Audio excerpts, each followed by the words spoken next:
Tara, nood po tayo. Mini tournament nila Ate Bri and Kuya Bri. Mini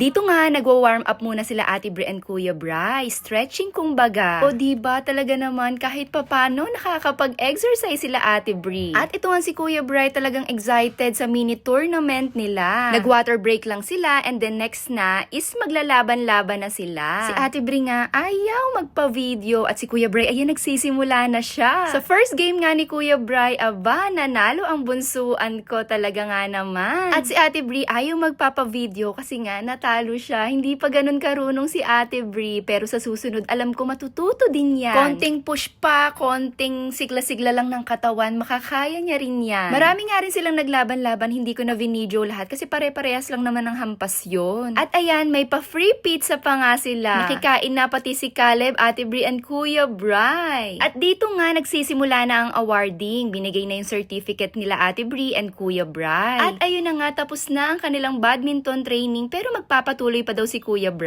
Dahil may potential daw ang batang ito. Nanalo nga pala si Kuya Bri sa tournament nila at third placer siya. O diba, congratulations Kuya Bri. And syempre, hindi mawawala dyan si Momshi. Proud Momshies. At ayan nga si Kuya Bri. Congrats again. I love you. We are so proud of you. At salamat po sa mga coaches na nagturo kala Ate Bri and Kuya Bri.